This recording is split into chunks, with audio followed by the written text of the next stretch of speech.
Friday night, Kansas City is at the Chargers, but this game is in Brazil. And first of all, how are you feeling about, do you like the Friday night game? Heath, you're, being a Chiefs fan, do you like spending a Friday night watching the Chiefs? I, as a rule, prefer the Thursday, Sunday, Monday schedule. There's one of the high school football games of the year. It's happening about 4 miles from my house on Friday night. I'm not going to go watch that. I'm going to watch the Chiefs instead. But yeah, I mean, I like the high school football on Friday, college on Saturday, NFL on Thursday, Sunday, Monday. I don't really, with our job, we don't really get to sit down and watch the game with friends very often, right? Especially can't do it on Sunday. So the Friday game is the best opportunity for that. Not to say that I'm going to do that. I don't really have that lined up, but I might try.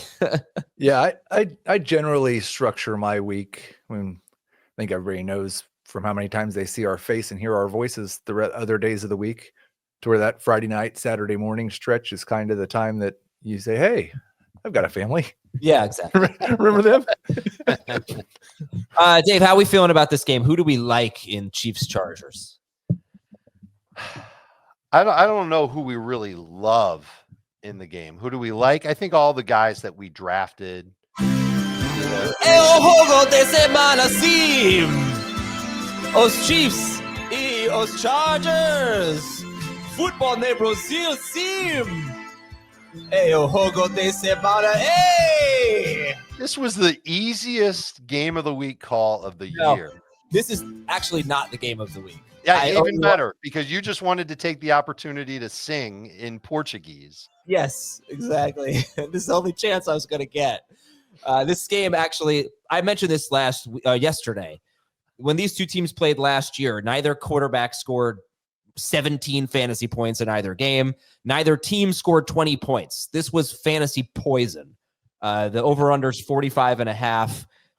So hopefully a little bit more than 36, 37 points like we got last year. But Dave, who do you like in this game? The only must start is, Mahomes is a must start. Everybody who drafted him is going to use him, but Ladd McConkey is a must start. And you're still going to go with Xavier Worthy, Travis Kelce. Kelsey's okay, even especially because Rashee Rice isn't in. I like Hampton as a low end number 2 running back. I think he's like 20th for me. Just expecting Najee to get eased in a little bit just because he didn't have a regular training camp, and Hampton has, and he should be in position to get a lot of work, and he could certainly score. Pacheco's in the flex range, especially in half and non-PPR. And then everybody that's kind of on that periphery is going to be a sit. And what do you do if you drafted the Chiefs DST? Do you cut them immediately and find another DST? Maybe, but you could start them if you don't feel like doing that. I've been a little low on Hampton throughout the whole process, I think. So it's probably not surprising I'm a little low on Hampton in week 1. I'm not going to do this for every game, but I do think the lines are pretty interesting on this one. Isiah Pacheco and Omarion Hampton have the same over-under on rush attempts. I believe 11 and a half. Mm-hmm. Okay. And Pacheco's at 47.5 rushing yards. Hampton's at 46.5 rushing yards. And they're both at 1.5 receptions. Wow. I like the overs for Hampton. I like it for Pacheco, but okay. So let's talk about the Chiefs matchup here. The matchup for Hampton and Najee Harris. For the first more than half the season, the Chiefs had the best run defense in football. And it just fell apart. I mean, they were so good. They were a sit, basically for most running backs. And then it fell apart a little bit. In their last 9 games, running backs averaged 4.4 yards per carry. In the 8 games leading up to the Super Bowl, running backs averaged 4.74 yards per carry. So that's awful. And then they somehow did just an amazing job against Saquon Barkley, and only Saquon Barkley in that game. But this, I don't know what to make of it. This should be a very good run defense and a tough matchup. On the other hand, I don't think the Chargers are a very tough matchup on paper. Dave, you can tell me if I'm wrong. I agree with you. They get by with scheme, and they're usually a zone scheme.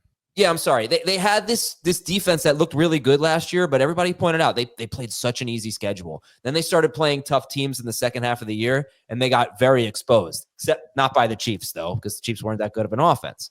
So, yeah, I don't know. With all the things I said, how are we approaching the Chiefs? Are they going to put up a good number here? Are we excited about them? Dave kind of gave his take. Heath, how about you? You start Mahomes, you start Worthy, you start Kelce, and everything else is a total crapshoot. I think Pacheco is probably going to be a starter for most people. He's a flex for me. I would not be surprised if another Chiefs pass catcher catches a touchdown. I would not venture a guess as to which pass catcher that's going to be. This will be like I said, I thought this was one of the more interesting ones in terms of finding things out, just because it sounds like Najee's a full go. Now, he's not been through as much practice, so he's not going to necessarily, but seeing the split between Hampton and Najee, or if a third back works in, is going to be really interesting week one. And does Hampton just make it clear that he's so much better than those guys that it shouldn't happen anymore? Seeing how many targets Keenan Allen siphons off in that offense, I'm expecting it to be around 7 a game, matters for understanding this offense. Wait, you think Keenan Allen's getting 7 targets a game? Yes. Wow. Okay. I don't think that'll happen in games that they're playing with a lead, but in general, if it's a high scoring game or if the Chargers are trailing, yeah, I don't think that's out of pocket. I want to take something back I said, Adam. You should drop the Chiefs DST if you drafted them, because they've got the Chargers this week. It's an okay matchup. It's not great. After that, it's Philadelphia. Then the Giants in week 3, Baltimore in week 4. So maybe you start them once over the first 4 weeks. You could probably find better on the way. I mean, I think you could start them twice in the first 3 weeks. You can start them in this matchup, and you can start them certainly against the Giants. Right? I mean, like they're not. I feel like there's better options though. Their pass rush could give the Chargers a lot of trouble. Yeah, the Chargers without Slater. Yeah. Mm-hmm. Right. All right. Let's take a quick break and come back. We'll finish up with this game, and we got a lot of questions in the chat. Before we do that, Xavier Worthy or George Pickens? It's not close for me, and it's Worthy. Wow. Dave, what'd you say? I said Pickens. Why is it not close? The last 6 games we saw from Xavier Worthy, he was averaging 20 fantasy points per game. Yeah. He did that without Rashee Rice. Rashee Rice is not there. I'm not projecting him to score 20 fantasy points per game, but he is actually higher in my projections than Ladd McConkey. So, Dave, Heath has Pacheco as a flex. Do you have Pacheco in your top 24? I'd have to double check on top 24, but I think he's a flex for sure. Okay. And I am making, obviously everybody knows how much I love Pacheco. I'm deciding between him and Tony Pollard in a half PPR league. And, Pollard, so much work without Spears last year, but Denver had one of the best run defenses in football. So it's tough because I think Pacheco's got a good matchup here. I don't know that for sure, though. I wish I had a little bit more conviction. I think the wild card is that each team has to fly 12 hours to Brazil and then play in Brazil. And it's the first game of the year. And I don't think we should have the same type of expectations for them as we would for any team playing in week 4 or 5, and certainly any other team that's playing without the crazy travel in week 1. I will say, like, just in Pollard's, to help you make that decision, Adam, like, he averaged 24 touches a game without Tyjae Spears last year. Yeah. And if you care at all about where the lines are, the betting lines are much, much higher, like 30% higher for Tony Pollard than Isiah Pacheco in terms of yardage and touches. I'm just so worried about Cam Ward in his first start of his career going against arguably the best defense in football on the road. It could be a bloodbath. Could be. And that was going to take a lot of touches away from Pollard, but we'll talk about that tomorrow. Here's some questions for this game. Let's see, moving down here. Chiefs DST or Cardinals DST? Cardinals. Easy answer. Omarion Hampton or David Montgomery? Montgomery against the Pack. Hampton. I have Hampton higher, but they're close. Trying to find. Yeah, I've got Hampton higher. Isiah Pacheco, Travis Hunter, or Deebo Samuel, PPR? Deebo.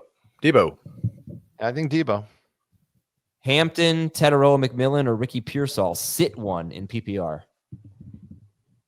Hampton. Yes. I think I have Pearsall. Oh, Hampton. I agree. Sitting Hampton. Pacheco, Sutton, or Matthew Golden. Pick one. Sutton. Sutton. And I am making that decision in that same league. I'm starting Sutton. Hampton. You mean that same decision of those three players? I'm picking two between. No. I was. We were just talking about Pollard versus Pacheco. I have to pick Sutton, Pollard, Pacheco. I have to pick two of three. You know, it's nice to be able to sit Pacheco in the FFT league. You're a jerk. Yeah, Jamie's a jerk is our next segment, by the way. Hampton or Henderson? Henderson. Especially if it's PPR. Non-PPR, Pacheco or Tetaroa McMillan? Pacheco. He'll score. It's Pacheco. Ladd McConkey or Keon Coleman? We're definitely going McConkey there. Yes. Judy or Pacheco? Come on. Judy. Pacheco and non, though. Warren or Pacheco? Half PPR. I might take Judy and non. Warren or Pacheco? This is a tough Which one. one? Jalen. Okay. I'll take Jalen. Definitely Jalen for me. Yeah, I think so. They're so low on Pacheco.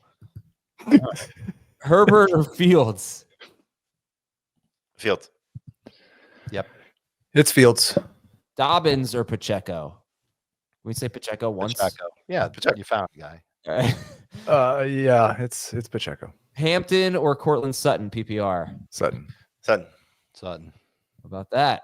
All right. Well, I wonder if Jarius Sneed is going to shut down Cortland Sutton. Thanks for your questions, everybody. And that was Thursday and Friday Night Football. Dave, I forgot No. Wait, actually, any sleepers? I got one. Marquise Brown, Keenan Allen, or whatever. So Brown is an interesting sleeper. I just don't know how big of a role he'll have. Like, he's one of those ancillary pieces who could end up scoring like a 30-yard touchdown and doing nothing else. I think Brashard Smith is interesting too. Just as a pass catcher out of the backfield, he can make some sneaky plays for the Chiefs. I'm rostering him in a couple of leagues, and if he does absolutely nothing, he's an easy cut before week 2. If he does something, then maybe he turns into a decent player down the line. Keenan Allen is my third favorite wide receiver in the game by a pretty good margin, and my favorite flex that we didn't talk about by a pretty good margin. Agreed. Listen, But the other guys are mildly intriguing. 7 targets a game, which Heath said. That's huge. He's 59% rostered. He should be 100% rostered or close to it if he's going to get 7 targets a game.